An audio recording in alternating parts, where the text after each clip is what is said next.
immigrants and refugees. As you know, we have a huge number of refugees inside Kurdistan and outside Kurdistan.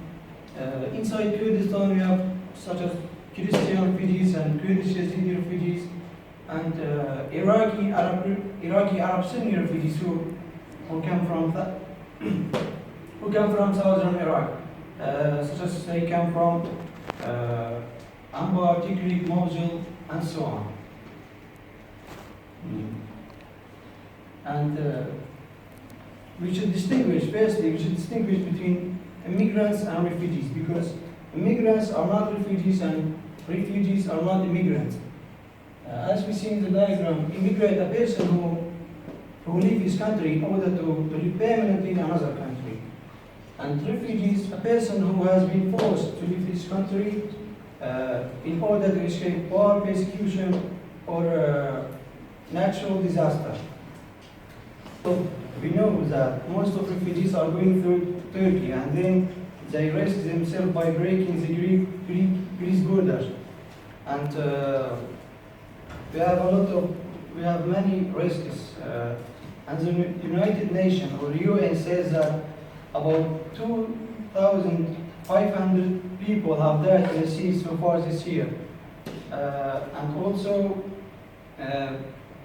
they walk along a way in infectious disease, and maybe they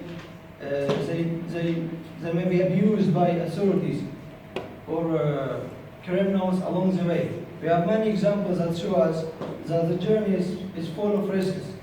For example, 17 migrants have suffocated in a truck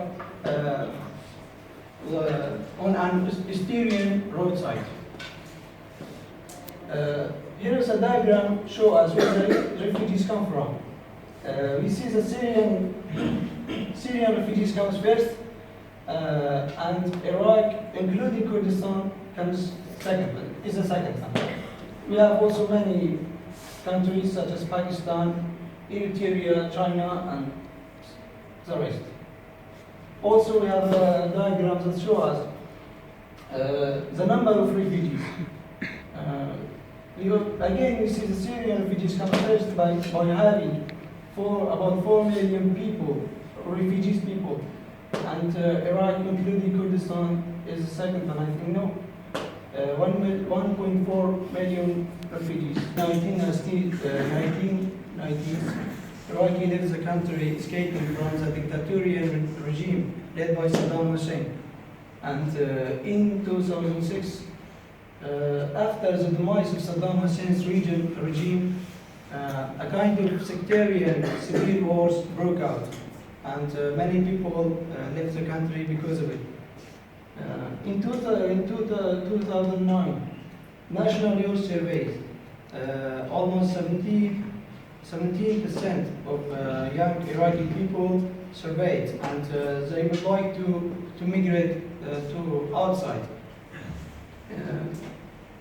In 2013, a study by international organizations, immigration,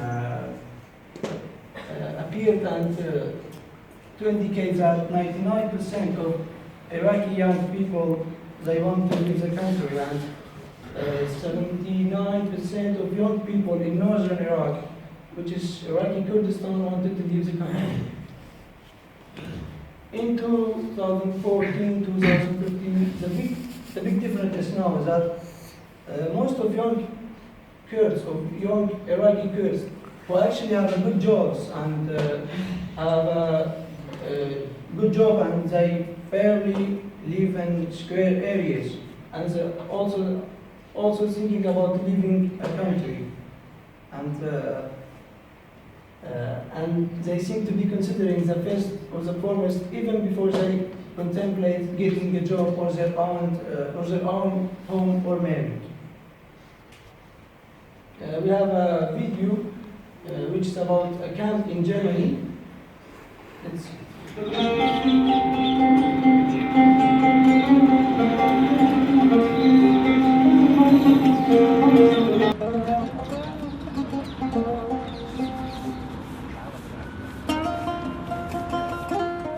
are the homes the refugees built. They're staying in the Netherlands illegally, so that means they're not entitled to anything.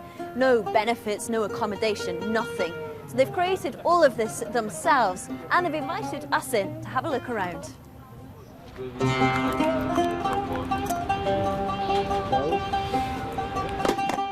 Here's our kitchen. Yeah, it's some like kitchen. You can come inside.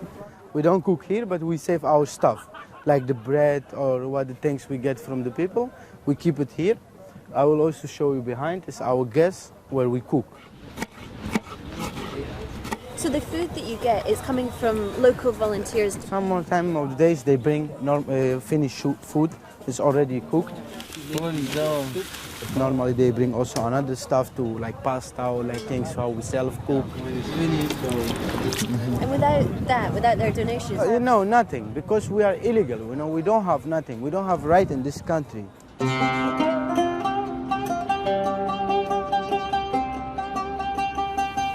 this is one of the bedrooms? Like 15, 20, 10 guys, they sleep over here, more. The structures themselves, so you've got what? And they bring... This is plastic? Yeah, it's normal plastic.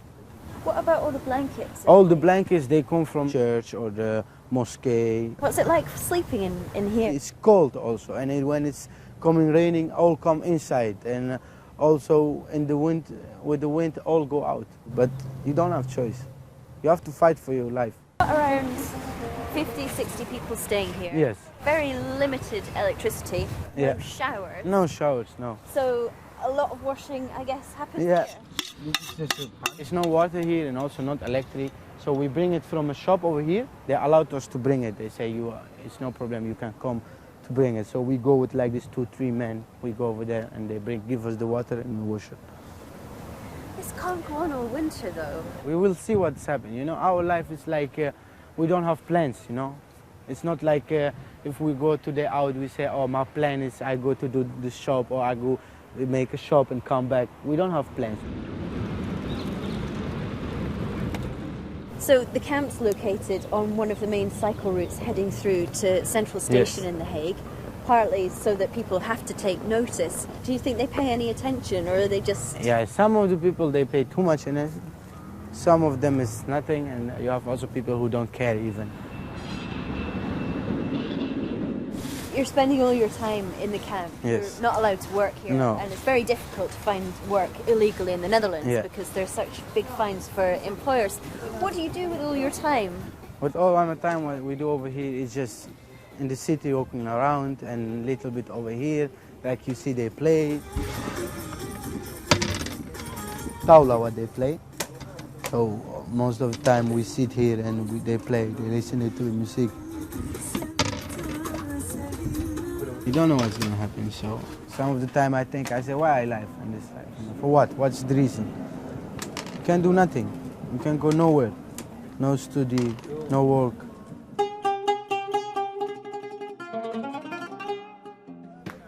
The Dutch government has refused their asylum. The Iraqis say it's too dangerous for them to go home, and the Iraqi government no longer takes forced returnees. So they're staying here, and they're trying to stay upbeat.